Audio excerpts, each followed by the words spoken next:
Well, thank you so much for the introduction, and thank you for inviting me here to speak to you today. And I want to say, you talked a little bit about me being at the University of Arkansas, and while I was there, we had a tremendous lecture series where we brought in top-notch scholars from around the country to present their research.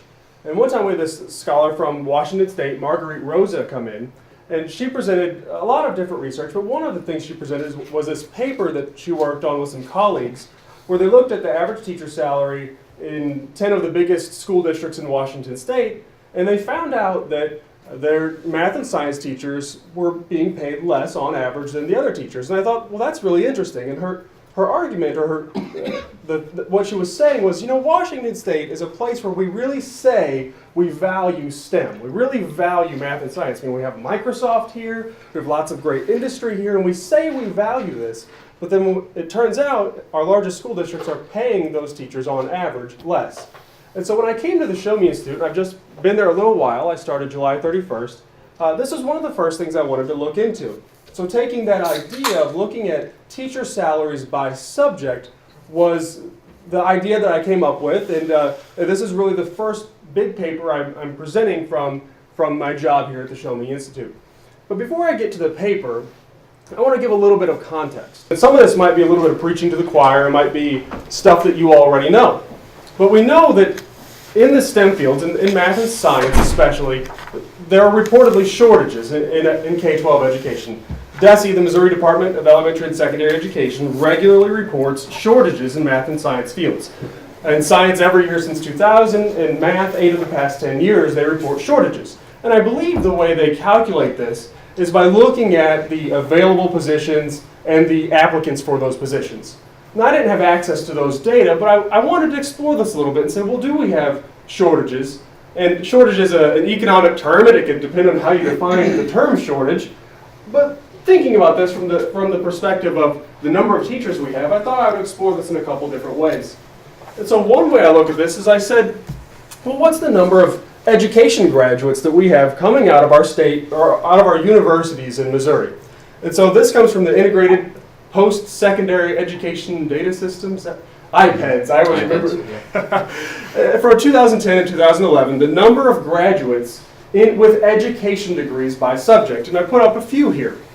And you can see PE teachers. We're graduating quite a few people with physical education degrees in education, English language arts, quite a few art teachers, and more agriculture teachers than people with math education degrees. And you see down here these really small bars, science. And science is broken out into several different categories. You have science, biology, chemistry, physics. But even if you stack all those up, it's still going to be less than math. So we're graduating fewer people with math or science education degrees. Now the easy criticism here might be, well, some universities might require their teachers to get a math degree, not a math education degree, or a science degree, not a science education degree. So I thought, well, I'll look at this one other way. I'll look at the number of people certified. And so this is just the number of certificates issued in the state, 2009, 2010, and this comes from Title II data. And both of these can be found online. You'd have to tabulate them to get these numbers, but you can find them online. And so using these data, I look at the number of individuals certified at the high school level. And I removed PE here because physical education, art, band, some of these other ones are K-12 certifications in many instances. So I wanted to look at the ones that were really restricted to the high school level. And we could see we have quite a few people certified in social science, quite a few people in English language arts, fewer in math, fewer in agriculture. Maybe those people that were graduating in agriculture went in a different field. I'm not sure where they went. But really low numbers in biology, general science, chemistry, and physics. I think the numbers in physics were, I could count them on one hand, the number of people certified this year. And so I should also point out that in education, if you have a degree and you're certified to teach, you can go and take the praxis licensure exams and you can get certified in other areas. So there's a very good chance that some of these people in science are being counted twice. There's a chance that someone could have got certified in biology, took the test for general science, and is teaching general science courses and biology courses. Now that could happen also in English language arts and social sciences and those other fields, but it's less likely. Because someone who gets a degree and gets certified to teach English language arts can probably fill up their schedule with just language arts courses. Whereas with the different certifications needed for science, it's more likely that someone would get certified in multiple areas. So looking at these data, I would say that DESE's probably right when they're saying we have shortages. We do have a lower supply of people going into math and science teaching than we do other fields. So why is this the case? I mean, why is it that we have so many fewer people going into these fields when we know that they're very important? Well, there are a lot of different reasons. You guys know the STEM field better than I do. And you could list off a bunch of different reasons of why it might be that we're getting fewer people going into STEM subjects.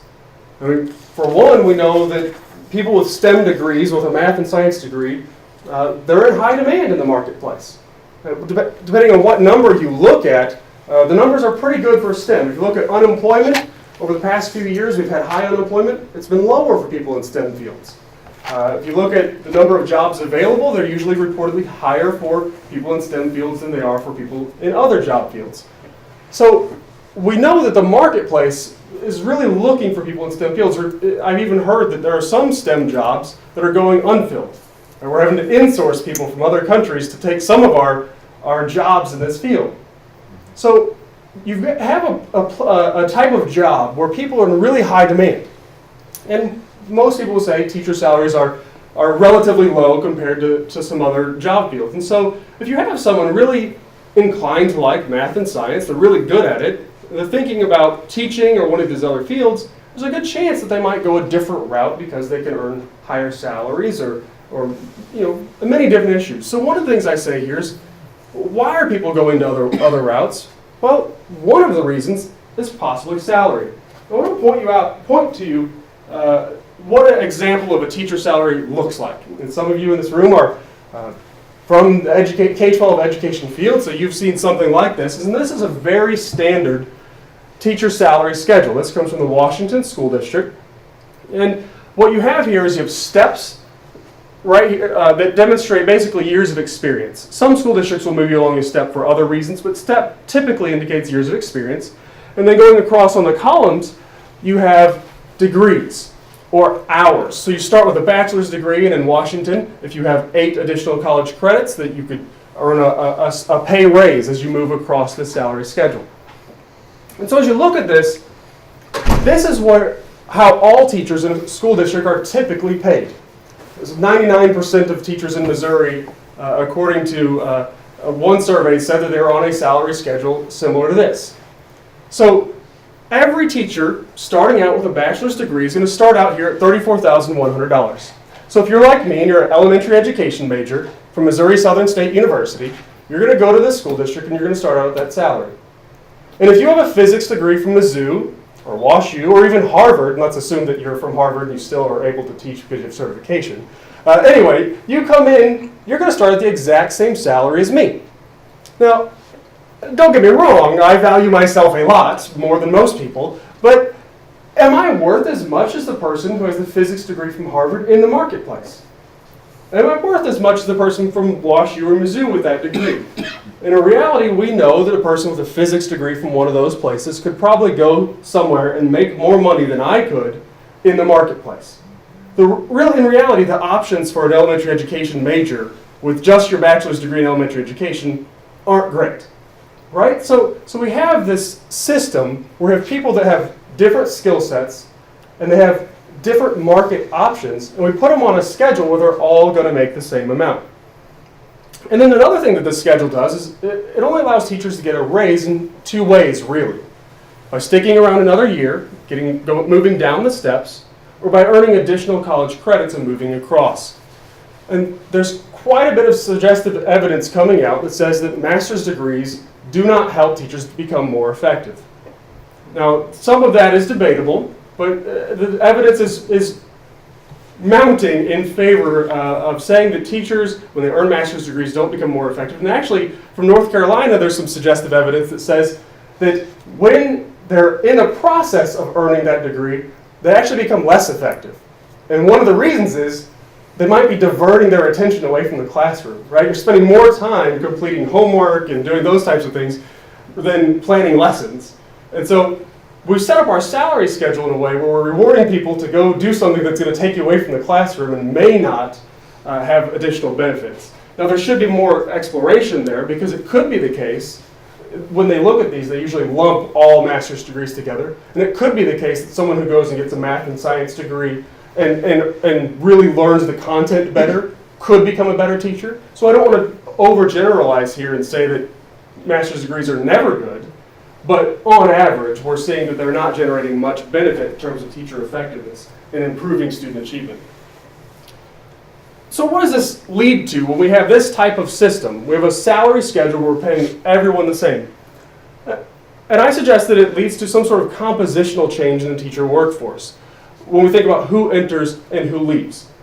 And so just do a little bit of a thought experiment here. So you think to yourself, okay, if I have a salary schedule that's set up, and there are some individuals when they're considering going in who know they can make a lot more in the marketplace somewhere else, and other ones who couldn't make as much because of their skill set or their ability or whatever it is. Who are the people more inclined to go in? Well, the people who have the lower skill set are more inclined, they're incentivized to go in.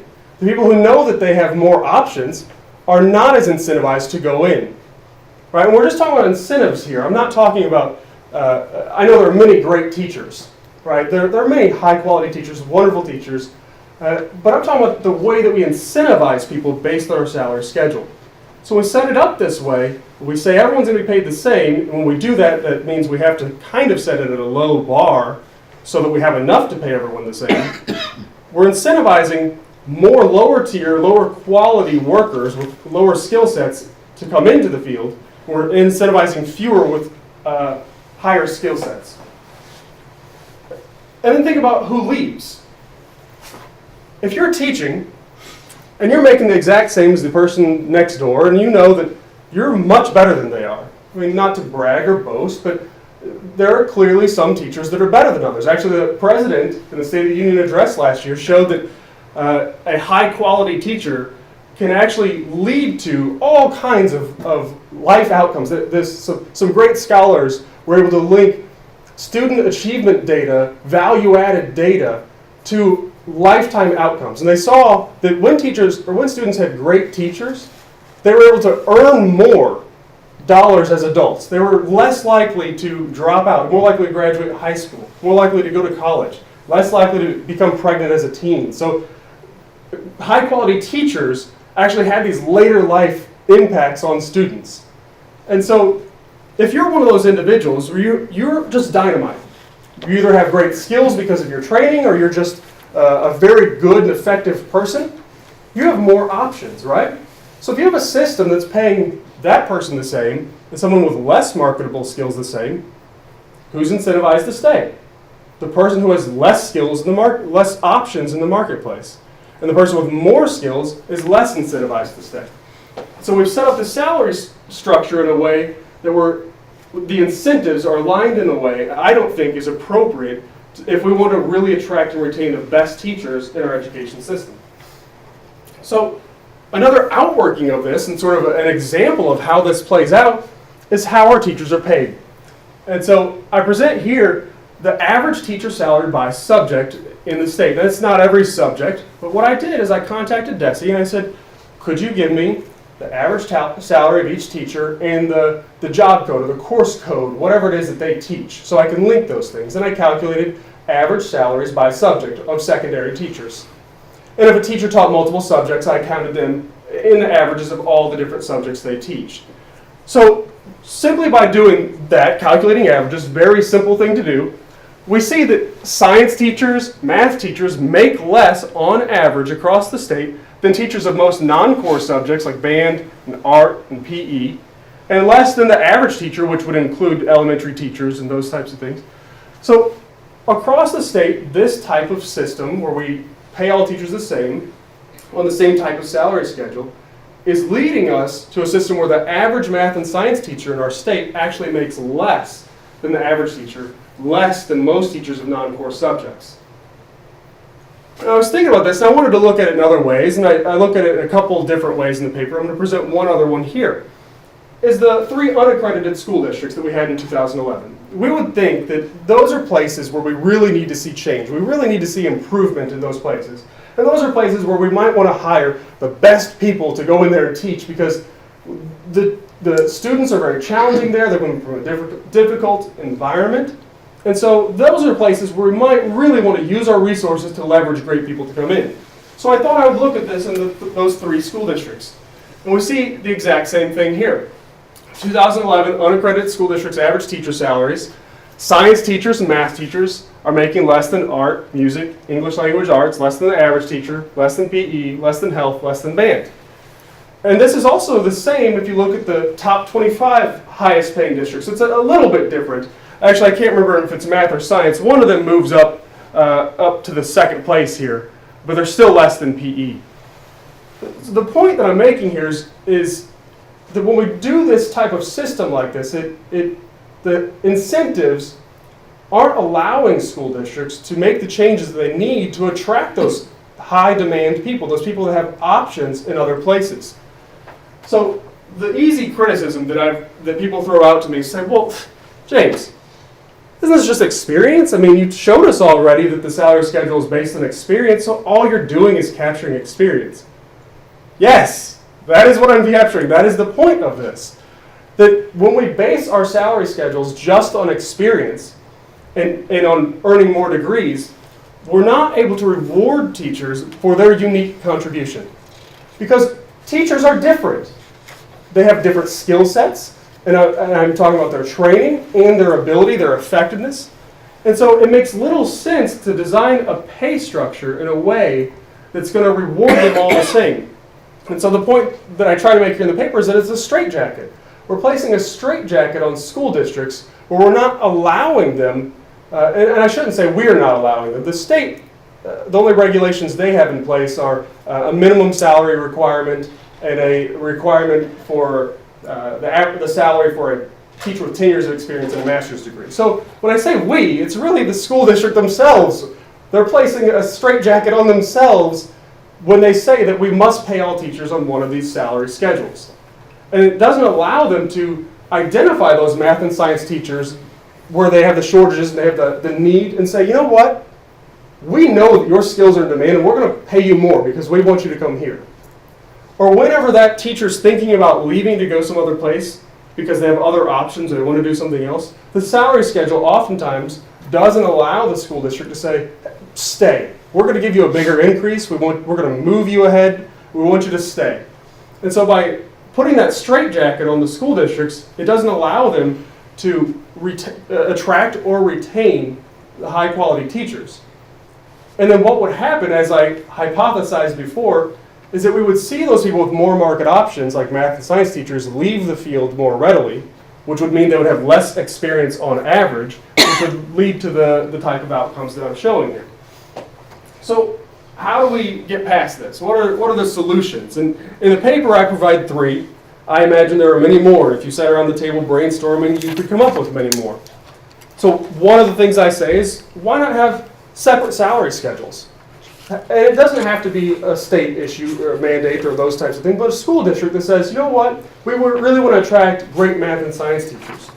Or great band teachers, I don't care. Whatever it is that you really want to attract, why not have another salary schedule set up where you can put people on different types of salary schedules. I mean, you could do 2 salary schedules, so you have one for STEM subjects and one for all the other teachers. You could have as many salary schedules as there are types of teachers if you wanted to, in reality. I know there are all kinds of political considerations. Some of you who have been on school boards or worked in school districts are saying it's going to be tough to do. Another thing you can do, and some school districts already do this, is place teachers on a higher step. So when a teacher starts, instead of starting them at step 1, start them on step 5. Something along those lines. And it doesn't have to be something that's formulaic, that's laid out. You could adjust it based on the person's skills and your need for that person if you wanted. One of the reasons I don't think this is the best way to go is that if it's not done regularly, we will see little benefit from it. If we want to see real change, if we want to see more people going into the field and the school districts having more ability to retain those teachers, this type of system, I think, could be co-opted too easily, and it could be used ineffectively, although it is a possible strategy that you could use. The one I prefer, I come from a free market think tank, so I have to say that. The one I prefer is allowing schools to have more autonomy in how they pay teachers and how they reward their teachers. So they can recognize, you know what, we need to fill this math position or this science position and say, how much would we want to pay that person, and what kind of quality could we get at this price level? What would we get if we raised it to this price level? And so giving the school district more authority, more ability to adjust their pay for all the positions. And again, take into consideration, we want to have market-based pay. We want to have pay that's based on not just that person's training, but their ability to find other employment in the marketplace and their quality. So that when you get that math or science teacher and they're great, you can reward them more and keep them there at your school. And so ideally, I would love to see school districts go more to this type of system where they're really empowering their principals and their school leaders to use their salary schedule to attract teachers to their school district. Now, many of you run businesses, and so if you had 2 positions available, and you put out the call for applicants for those 2 positions, and in one position, you get hundreds of applicants. In the other position, you get 1 applicant or 2 applicants. What are you likely to do? I've never ran a business, but I assume that you would either raise the salary for one or maybe lower the salary for the other. You would do something to try to generate more interest in the other one and realize that you have this abundant supply in one area. Most times, most school districts, when they have a lot of teachers applying at elementary levels, when they have a position open at elementary levels, they have lots of teachers applying. When they have a physics position available, they have a lot fewer people applying. And so why doesn't that school district use one of these strategies to try to leverage more people into their school district? And again, I'm a realist. I know that these things are tough to accomplish because we have used salary schedules for so long. And they're comfortable. I was a teacher. I liked knowing how much I was going to make the following year. So there are some benefits to having this type of schedule. But when we think about it from the incentive standpoint, how it's incentivizing our schools and allowing them to attract or retain teachers, it's not doing a very good job. And in fact, it's straitjacketing them from really making those decisions. So I'll leave you with just a quote here that's at the end of the paper. The bottom line is that Missouri school districts must depart from the single salary schedule if they want to attract and retain high-quality math and science teachers and move the state to the forefront in student achievement. Now, I would even go as far as to say you could replace math and salary here with any other subject. Sorry, not math and salary, math and science with any other subject. You know, if we want to have great band teachers or English language arts teachers or whatever it is, school districts need to have more ability to identify, to reward those teachers, and to help retain them by using their salaries and their compensation systems to do so. Without doing that, we're setting up our salary schedule in a way that really handcuffs the teachers and doesn't allow them to attract or retain great teachers. And so I would suggest using one of these 3 strategies that I suggested would be a great way to move into that direction.